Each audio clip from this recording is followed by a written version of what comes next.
The night was cold, the kind of crisp air that clings to your skin and sends a shiver down your spine.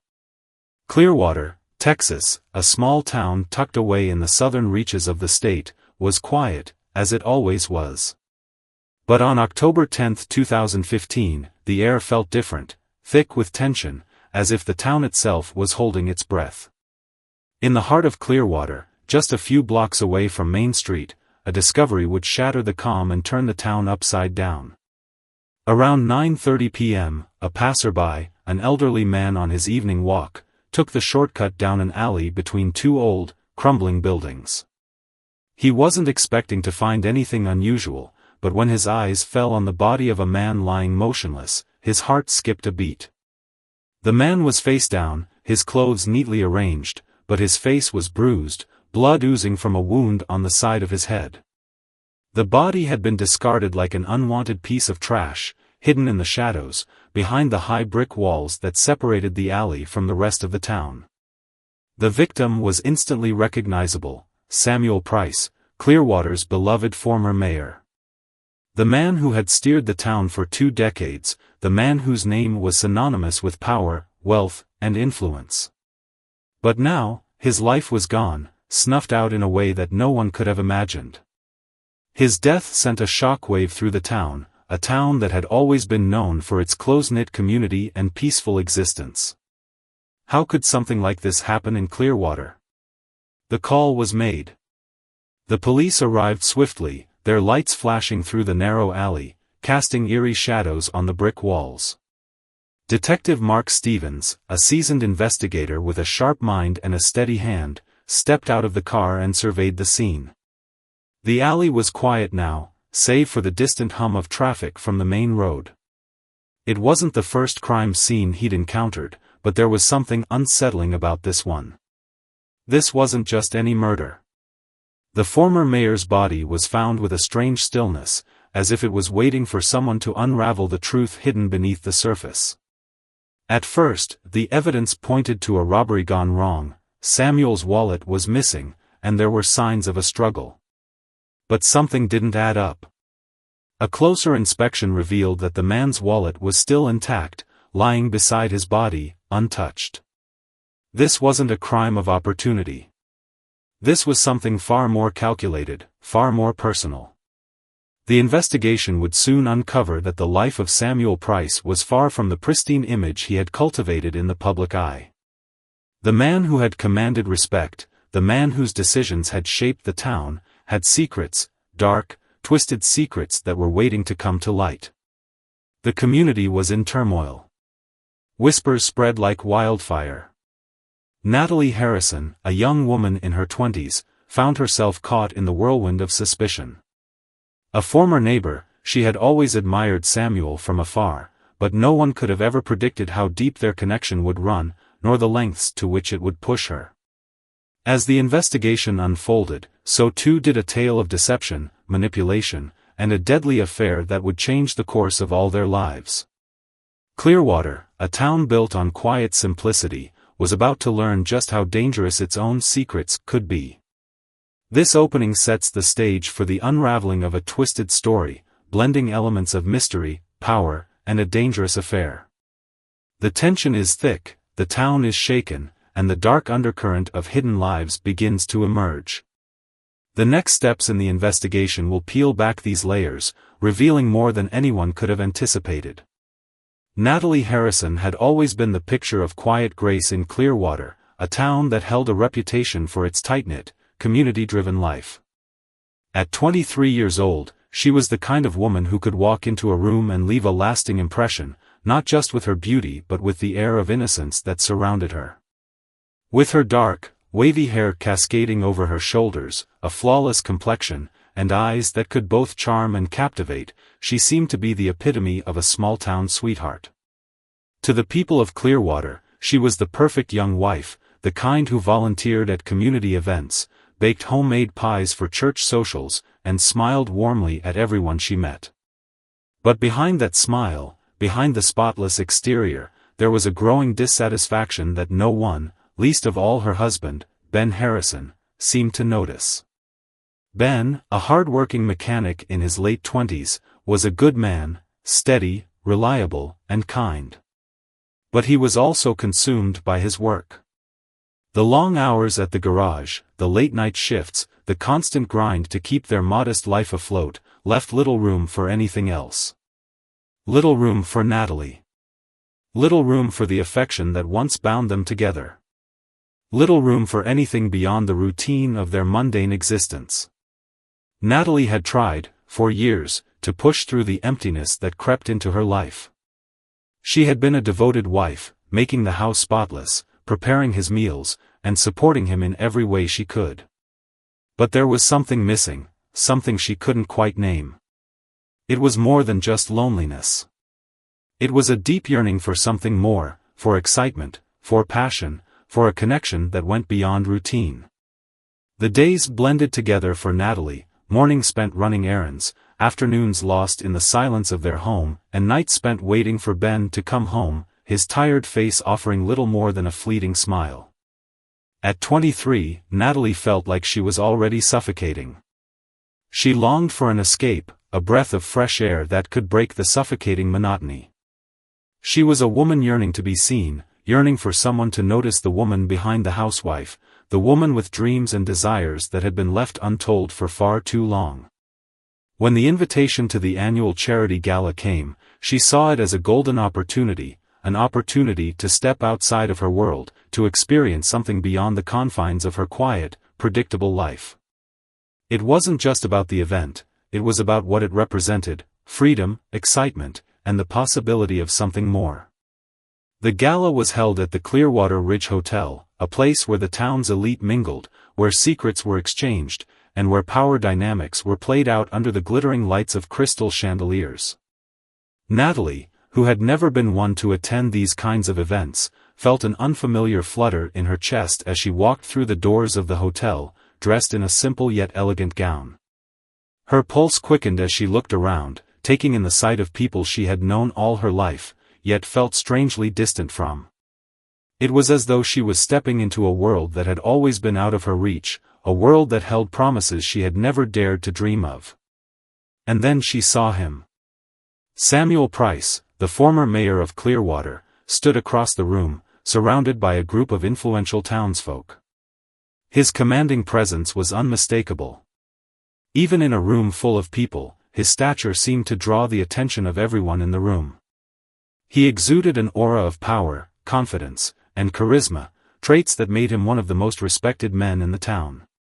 He was nearly twice her age, but the pull of his magnetism was undeniable. His sharp suit, silver hair, and knowing smile made him stand out among the crowd.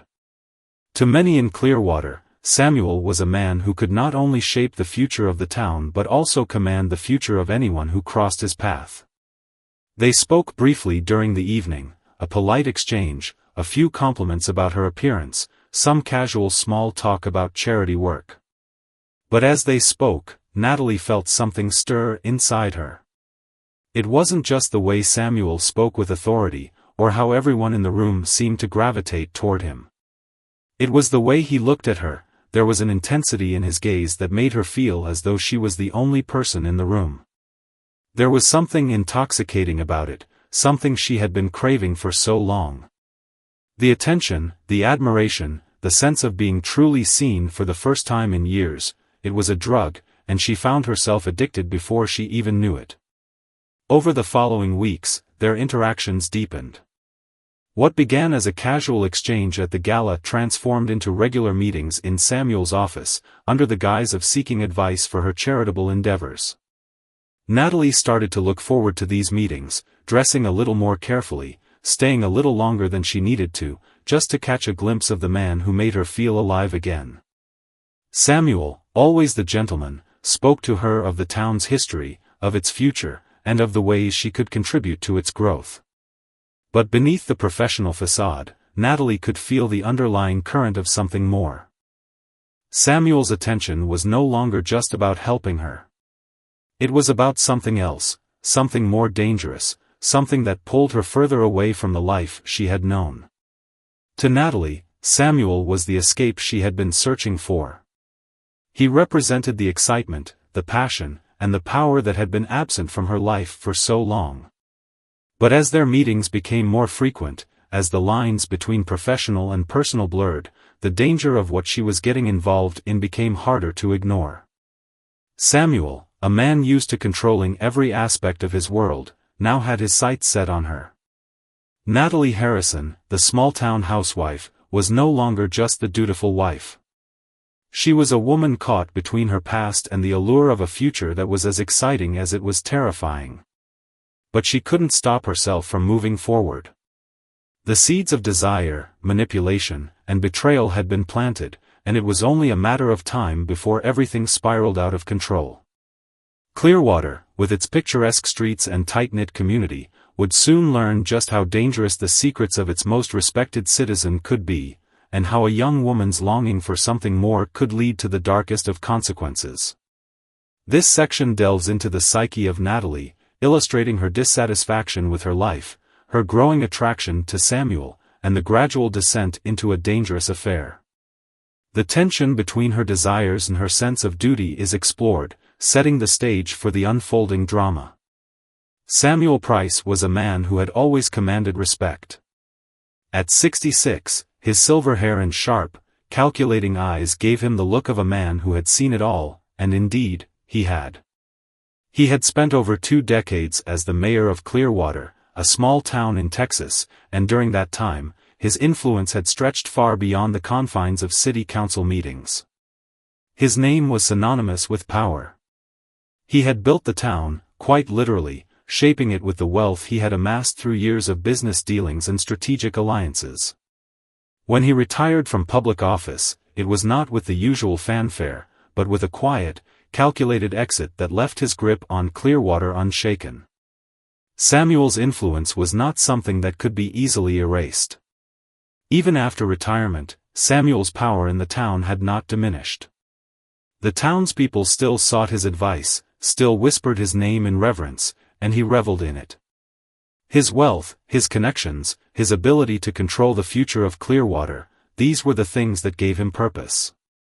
But behind the polished exterior of the well-respected businessman and former mayor was a man who had become bored, disillusioned by the passage of time and the monotony of his life. Samuel's marriage to Eleanor had long since lost its spark. They were more like old friends than lovers, their relationship reduced to the occasional pleasantries shared over dinner. Eleanor, a strong woman in her own right, had grown weary of trying to rekindle the passion that had once defined their relationship. She chose to ignore Samuel's wandering eye, perhaps out of loyalty, perhaps out of sheer exhaustion. But Samuel never stopped seeking attention, and when he found it in the form of Natalie Harrison, he couldn't resist. It was at the annual charity gala in September 2015, where everything changed. Samuel had attended these events countless times before, but this time, something was different. Natalie, with her youthful energy and striking beauty, immediately caught his eye. She wasn't like the others in the room, she wasn't impressed by his position, his money, or his history. No, what intrigued Samuel was the vulnerability he saw in her. It was there in the way she held herself, in the way she hesitated just before speaking. She was young, naive, and eager to be noticed. And to Samuel, that was all the more intoxicating. Their conversation that evening had been brief, but it had lingered with him long after the event was over. Samuel couldn't shake the image of Natalie, the way she had looked at him with those wide, curious eyes. It wasn't admiration he saw there, it was something far more interesting, intrigue. She wanted to know more about him, and that, more than anything, thrilled Samuel. It didn't take long for him to find a reason to meet with her again. It started with casual meetings, ostensibly to offer advice on community projects and ways she could get more involved in local charity work. But what began as professional guidance soon turned into something more personal. Samuel, ever the manipulator, knew exactly how to wield his charm. He regaled her with stories of his time as mayor, of the decisions he'd made that shaped Clearwater, of the powerful figures he had rubbed shoulders with. But as he spoke, he noticed that Natalie wasn't just listening to his words, she was listening to him. He could see the longing in her eyes, the unspoken desire to be more than just the perfect housewife, more than just a woman stuck in a small town with a husband who didn't understand her. Samuel sensed the dissatisfaction deep within her, and it sparked something within him.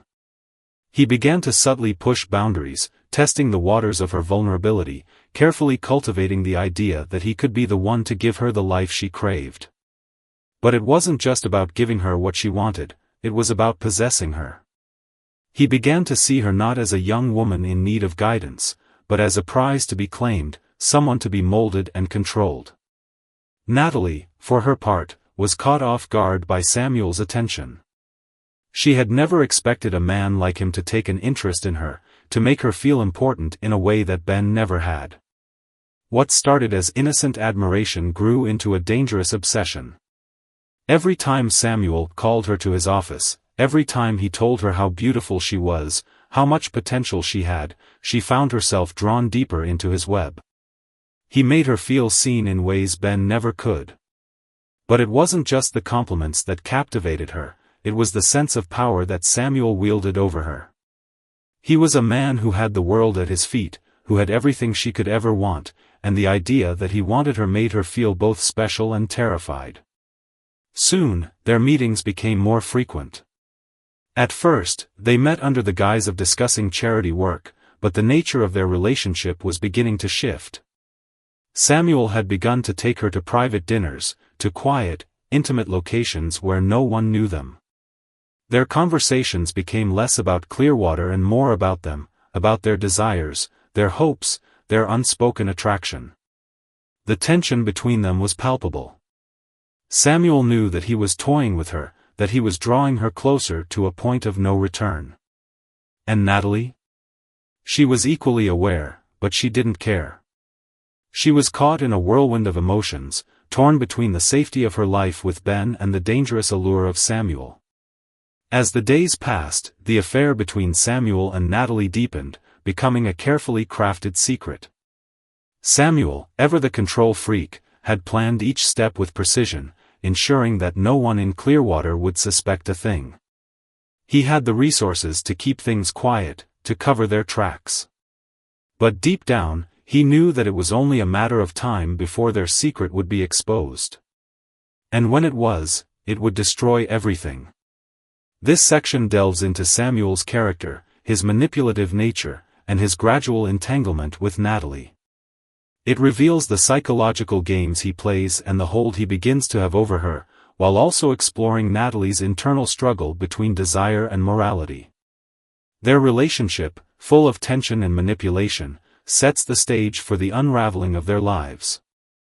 As the weeks passed, Natalie Harrison found herself standing at the precipice of a life she never imagined she would lead. Her affair with Samuel Price was becoming more than just a fleeting escape, it was taking root, creeping into her soul, until it was all she could think about.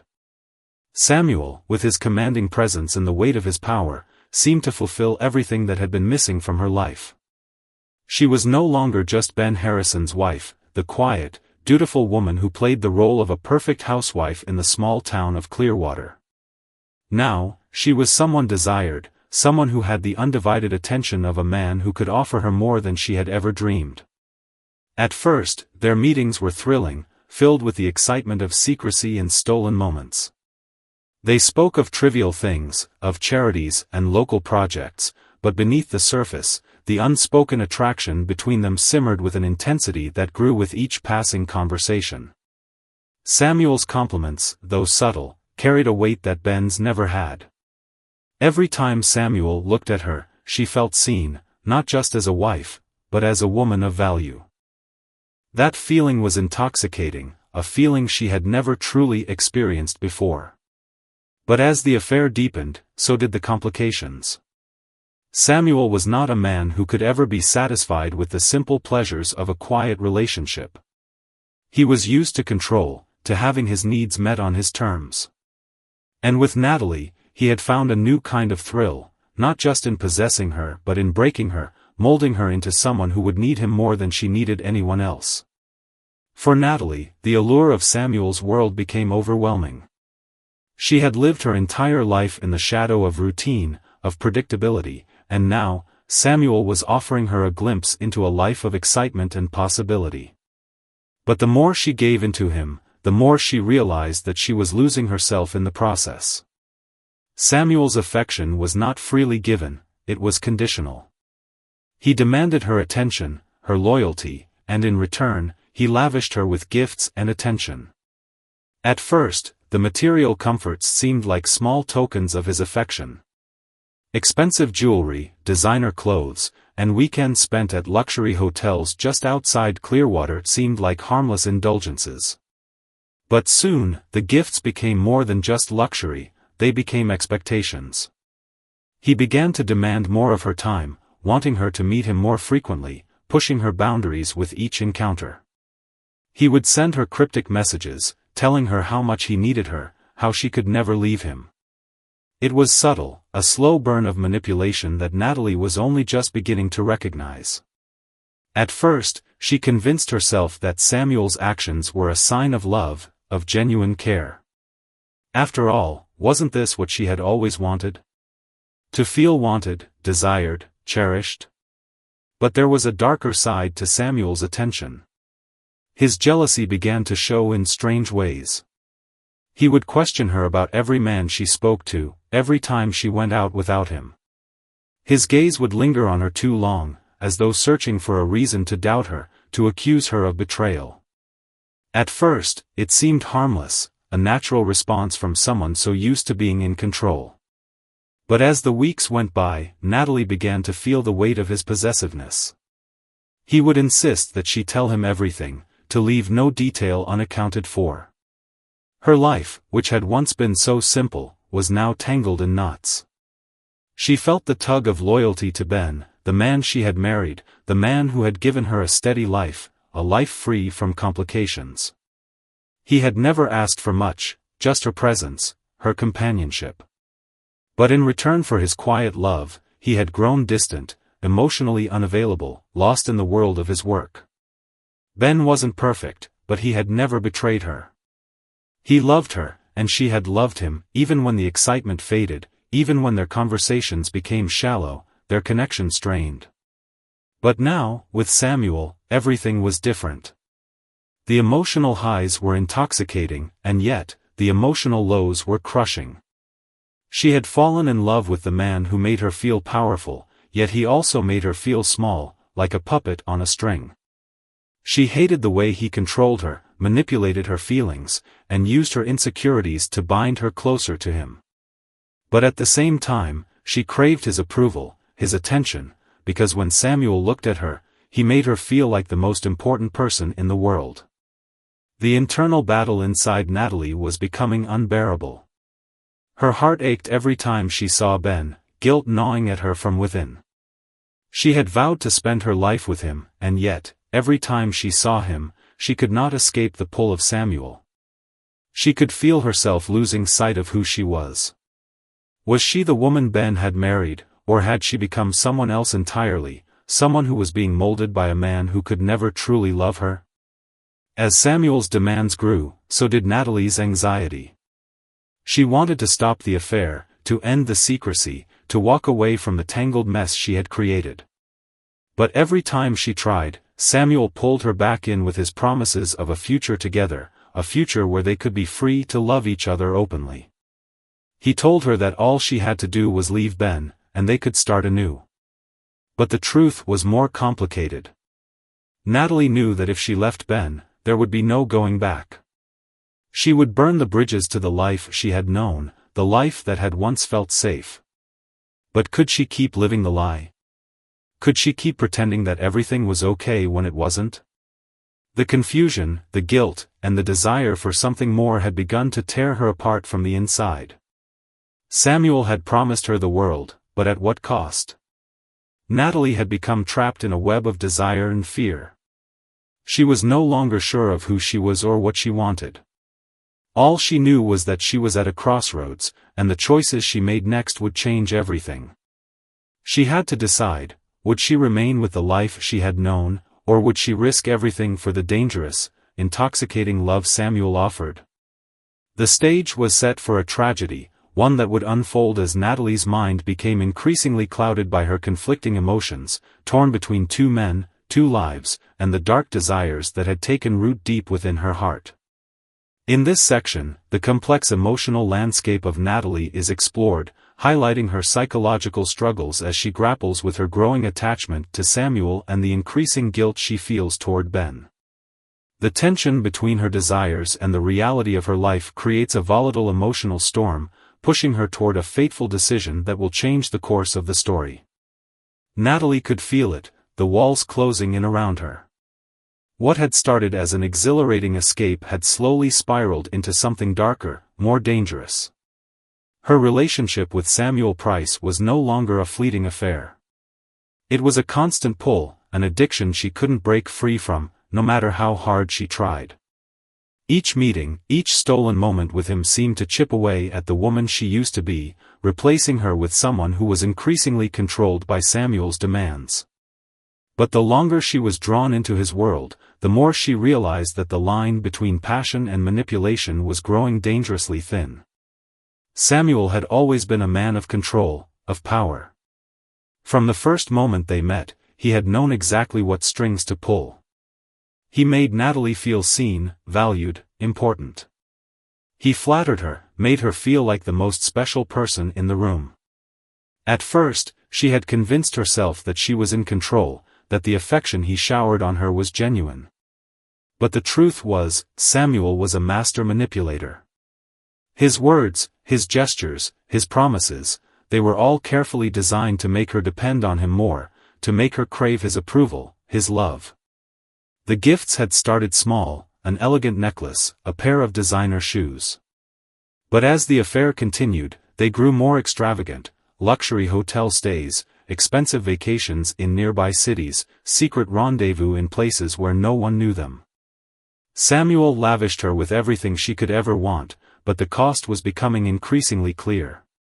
Each time they met, each moment they spent together, Natalie was losing a little more of herself. But it was the emotional manipulation that was the real game-changer. Samuel was never just buying her affection with material things, he was buying her loyalty. He was slowly chipping away at her conscience, making her feel that the life she had with Ben was nothing compared to the life he could offer her. He fed her doubts about Ben, making her believe that he didn't love her the way Samuel did, that he wasn't capable of the passion and desire she now craved. Samuel spoke of their future, of the life they could have together, a life free of the constraints of her marriage. But what Samuel didn't tell her was that he wasn't just offering her freedom, he was offering her captivity, a life where she would never be able to escape his grasp. The first real crack appeared when Samuel began pressuring her to leave Ben for good. His jealousy, once subtle, became more apparent.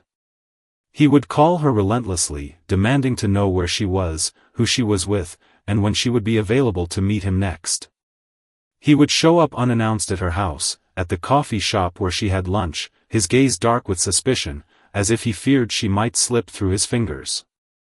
His possessiveness was no longer just a warning, it was a threat. One night, as Natalie sat in the dimly lit living room of their small home, staring at the phone in her hand, her mind raced. She had promised herself that she would end the affair, that she would return to her life with Ben, rebuild the trust they had lost, and leave the dangerous allure of Samuel behind. But as she sat there, the phone buzzing in her hand, her resolve wavered. It was Samuel, of course. Another late-night message, another demand. "Come to me. I need you tonight. You belong with me, Natalie. Don't make me wait." And so, she went. Her legs moved of their own accord, as if controlled by an invisible force. The thrill of their secret meetings, the stolen moments of passion, they had all built to this. But tonight, something was different. Samuel's words, his touch, the way he looked at her, there was a darkness behind it that Natalie couldn't ignore. When she arrived at the luxurious hotel where they had agreed to meet, she found Samuel already waiting for her. His expression was colder than usual, his eyes sharp, almost predatory. But there was something else in his demeanor, a sense of urgency, of impatience. He grabbed her by the wrist, leading her to a secluded room at the back of the hotel, away from prying eyes. The atmosphere in the room was thick with tension, and Natalie could feel the air shift as soon as the door closed behind them. "I can't keep doing this," she whispered, her voice trembling. "I'm married, Samuel. I need to stop." Samuel's eyes flashed with something dangerous, anger, frustration, and something darker, deeper. "You can't stop, Natalie," he growled. "You're mine. You'll never leave me. Do you think I'd let you go after everything we've shared? After everything I've done for you?" The words sent a chill down Natalie's spine, but what terrified her even more was the sudden realization that the man in front of her was not the same man she had fallen for. Samuel wasn't offering her love or a future together, he was offering control. He wasn't trying to build a life with her. He was trying to break her, make her dependent on him in every way possible. And she had let him. As she turned to leave, something unexpected happened. Samuel, in a fit of rage, grabbed her arm tightly and yanked her back toward him. In that moment, something inside Natalie snapped. The fear, the frustration, the suffocating need to break free, all came crashing down on her. She swung her fist, landing a hard blow against Samuel's face. But it wasn't enough. He was too strong, too overpowering. Before she could react, Samuel's grip tightened around her, his anger flaring as he pushed her against the wall. The struggle was short but violent. Natalie, in a panic, reached for anything to stop him. Her eyes landed on a heavy lamp on the nightstand. Without thinking, she grabbed it and swung it with all her strength, striking Samuel across the head. The sound of impact was sickening, a dull thud that echoed in her ears. He collapsed instantly, crumpling to the floor, unconscious. Natalie stood frozen, staring at him, her breath ragged, her heart pounding in her chest. She didn't mean for this to happen. She hadn't planned it. But in that moment, with Samuel's body lying at her feet, she realized that there was no going back. What started as an affair had escalated into something far darker. The man she had once thought was her savior had become her worst nightmare. Panic overtook her. She needed to get out of there, needed to escape before everything she had done came crashing down on her. She grabbed her purse, dashed out of the room, and fled into the night. The pieces had been set into motion, and now, the consequences would unfold, twisting through Clearwater like a storm, leaving destruction in its wake. Natalie's life, already shattered, was about to become even more fractured. The twists had only just begun. In this section, the tension and psychological manipulation within the relationship between Samuel and Natalie reach a boiling point. The emotional and physical struggle between them leads to a shocking and violent twist that sets the stage for the tragic unraveling of their lives. The following morning, Clearwater awoke to the chilling news. Samuel Price, the town's former mayor, the man who had shaped much of their community's history, had been found dead. The discovery came as a shock to everyone who knew him, or thought they did. Samuel had always been a larger-than-life figure in Clearwater. His influence stretched across business, politics, and even the social circles that defined the town's quiet existence. His sudden death sent ripples of disbelief through the close-knit community. How could this have happened to someone so powerful, so respected? The initial reaction from the townspeople was one of confusion and, for some, relief. Samuel had been a force to be reckoned with. Though beloved by many for his contributions to the town, his reputation for being controlling and manipulative was no secret. No one could have predicted that this towering figure, this emblem of power, would be taken so suddenly. Yet, even in the shock, the town couldn't help but ask, who could have done this? Why would someone want to kill Samuel Price? The body was discovered by a local maintenance worker, who had been cleaning the alley behind the hotel where Samuel was last seen. The hotel, a regular haunt for the town's elite, was known for its discretion and was often the place where deals were struck, secrets were kept, and relationships were hidden. The worker had been on his rounds when he noticed something strange in the alley, a dark figure lying motionless in the shadows. Upon closer inspection, he realized it was Samuel. The scene was gruesome. Samuel's face was bruised, his blood spilled across the pavement, and his body was limp and lifeless. The Clearwater Police, led by Detective Mark Stevens, arrived on the scene quickly. Stevens was an experienced investigator, known for his sharp instincts and ability to solve the most complex cases. He looked down at Samuel's body, his face stoic. The scene didn't make sense. If this had been a robbery gone wrong, why was Samuel's wallet still in his pocket? Why was there no sign of struggle beyond the apparent head injury? No, this was no ordinary crime. There was something deeper, more calculated behind it, and Stevens knew it. As the investigation began, the pieces started to fall into place. Samuel's body was taken to the morgue, and an autopsy was scheduled. The police canvassed the area, speaking to anyone who might have seen something, anyone who could shed light on the events leading up to Samuel's death. But nothing concrete came forward, only speculation and whispers from the community. Most people had seen Samuel at the gala the night before, laughing, smiling, engaging in the usual political banter that defined his public persona. But beyond that, there was little to go on. Detective Stevens soon found himself looking into Samuel's personal life. What he uncovered shook him. The once untouchable mayor, the man who had played a part in shaping Clearwater, had a secret, one that, if exposed, could ruin him. Samuel had been having an affair with Natalie Harrison, the young wife of Ben Harrison, a local mechanic. This was the break Stevens had been waiting for. He immediately reached out to Natalie, wanting to know if she could provide any insight into what might have happened. Natalie was brought in for questioning, her nerves visibly frayed. She had been in shock since the news broke, her mind racing with thoughts of Samuel's violent end. She tried to maintain her composure, but the guilt gnawed at her. Had she been responsible for this? Had her affair with Samuel led to his untimely death?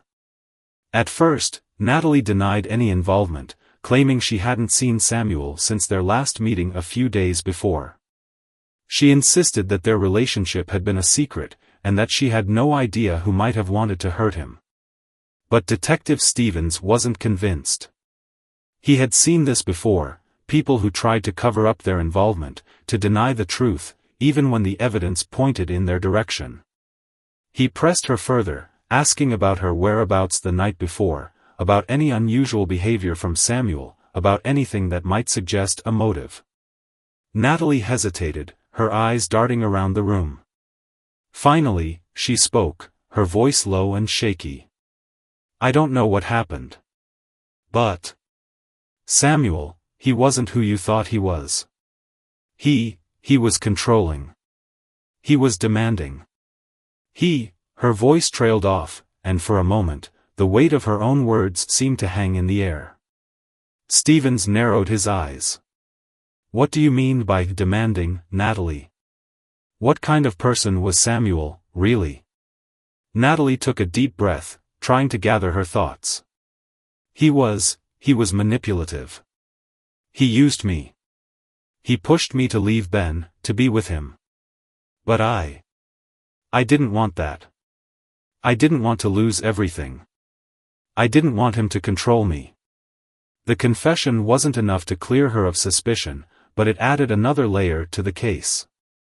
If Samuel had been that controlling, if he had pushed Natalie to the edge, was it possible that someone else, someone close to her, had taken matters into their own hands? Was it Ben, her husband, who had found out about the affair and snapped? Stevens didn't rule out the possibility, but he also knew there was more to the story. He needed more evidence to go on, something that could tie the pieces together. That's when the breakthrough came, the hotel security footage. The cameras had captured the last moments of Samuel's life, and what they showed was more than enough to raise new questions. Samuel had entered the alley alone, but minutes later, Natalie Harrison appeared in the footage, walking briskly toward the same alley, her face tense and her movements hurried. It was enough to make Stephen's pulse quicken. The footage didn't prove anything directly, but it created a timeline. Samuel had been alive when he entered the alley, but after a short exchange, Natalie was seen leaving the area, her steps rapid, as though she was fleeing the scene. The more Stevens dug, the more tangled the web became. Was Natalie's appearance in the alley a coincidence, or had something more sinister occurred? And if it wasn't her who had caused Samuel's death, who else was involved? The investigation was now at a crucial juncture. Every piece of evidence led to more questions, and it seemed that the deeper Stevens went, the more complicated the case became. One thing was certain: Samuel's death was no accident. Someone had orchestrated this, and the truth was buried deep within the shadows of Clearwater's most influential circles. It was only a matter of time before the full extent of Samuel Price's dark secrets came to light, unraveling everything in its path. This section details the investigation that begins to peel back the layers of mystery surrounding Samuel's death. Detective Stevens uncovers new clues, while Natalie's involvement starts to come into sharper focus, raising more questions than answers. The tension continues to build, setting the stage for a deeper, more dangerous unraveling of the truth. The investigation into Samuel Price's death had exposed the raw, jagged edges of Natalie Harrison's life, her marriage, her affair, and the deeply buried secrets that had come rushing to the surface like a flood. The community of Clearwater, once a quiet, tightly knit town, now buzzed with whispers. Some believed Natalie had been the victim of a cruel manipulation, while others saw her as a schemer, a woman who had let herself be consumed by desire and power. But as the investigation progressed, it became clear that the truth was far more complicated than anyone could have imagined. After being questioned by Detective Mark Stevens, Natalie's guilt and confusion festered. She had never intended for things to go this far. When she had met Samuel, she had felt a desperate yearning for excitement and validation, something to break the monotony of her life with Ben Harrison, her husband. Samuel had shown her attention, made her feel desired and important in a way that Ben, over time, had failed to do. But Natalie's attraction to him, at first seemingly harmless, had spiraled into a toxic affair, one that cost her the life she had known and had now led to a tragedy she could never undo. With every new revelation, the lines between right and wrong blurred further. Samuel had manipulated her, and in doing so, he had played on her deepest insecurities. He had taken someone looking for an escape from a loveless marriage and twisted her vulnerabilities into something that served his own needs. He had pushed her to the brink, convincing her to leave her husband, to start anew with him. The idea of escaping to a new life, one where Samuel would be her protector, her lover, had become too seductive to resist. And yet, when the affair reached its breaking point, Samuel's true nature revealed itself. He didn't want Natalie for love, but for control.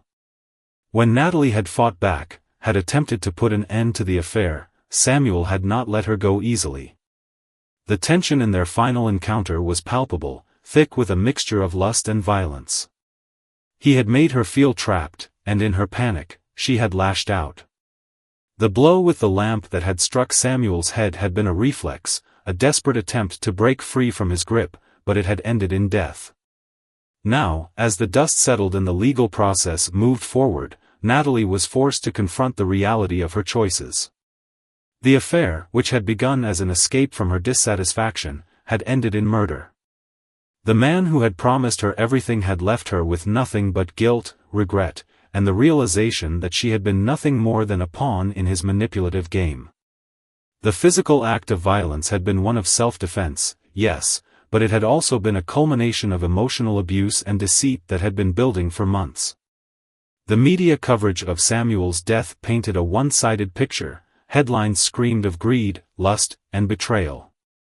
Natalie was labeled as a cold-hearted woman who had seduced an older, wealthy man and then killed him when he had outlived his usefulness. The community turned on her, and even her friends and family began to distance themselves. In the small town of Clearwater, secrets had a way of catching up with people, and Natalie had now become the embodiment of that truth. The public didn't want to hear her side of the story, didn't want to understand the complexities of the situation. All they saw was a woman who had caused a death and whose affair with the former mayor had been the spark. But in the courtroom, Natalie's defense took a different approach. Her lawyers argued that she had been manipulated and emotionally abused by Samuel, an argument that cast a shadow of doubt on the accusations of cold-blooded murder. They emphasized the power imbalance between Samuel and Natalie, pointing out that Samuel had used his position to control and manipulate her. His threats, his promises, and his relentless pursuit of her had created a toxic environment in which Natalie felt she had no escape. While the jury listened to the details of their relationship, the emotional manipulation Samuel had exerted over Natalie became apparent. The once strong woman who had sought excitement and passion had become a victim, trapped in a relationship that had drained her spirit and left her vulnerable to the whims of a man she had once thought she could trust. The trial, which captivated the town and the media, became less about the details of the murder and more about the broader question of personal agency, manipulation, and control in relationships. Was Natalie truly guilty of murder, or had she been pushed to the edge by a man who sought nothing more than to control her every move? Could she be held responsible for actions born of a desperate attempt to break free from the emotional chains that had bound her? In the end, the jury returned with a verdict that would change Natalie's life forever. She was found guilty of manslaughter, a lesser charge than murder, reflecting the jury's understanding that the circumstances leading to Samuel's death had been born from a combination of fear, emotional abuse, and panic. They acknowledged that Samuel's control over Natalie had been extreme, but they also recognized that the blow she had struck had been intentional, even if not premeditated. Natalie was sentenced to 15 years in prison, a far cry from the life she had once dreamed of. Her punishment, though, was not just about the legal consequences. It was a reflection of the consequences of her choices, the affair, the deception, and the violence that had ended a life, destroyed a marriage, and forever altered her own. As Natalie sat in her cell, the weight of her past actions bore down on her. She had lost everything, her husband, her community, and the life she had once known.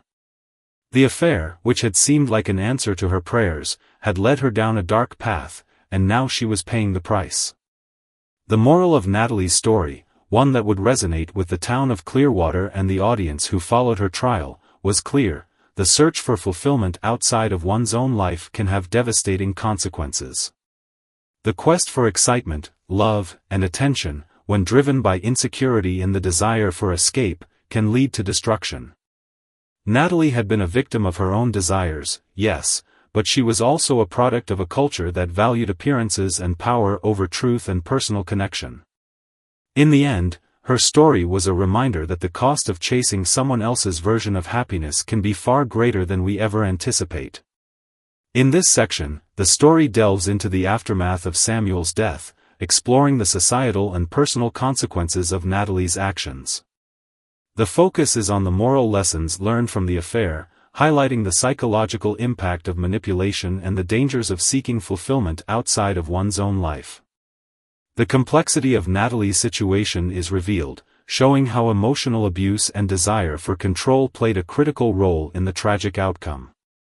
The small town of Clearwater would never be the same again. The scandal surrounding Samuel Price's death had left deep scars, not only on those directly involved but on the community itself. The once revered former mayor, the man who had shaped the town's future, was now a memory tainted by betrayal, manipulation, and murder. And at the center of it all stood Natalie Harrison, a woman who had been caught in the whirlwind of her own desires, now left to face the consequences of a life altered by lies and manipulation.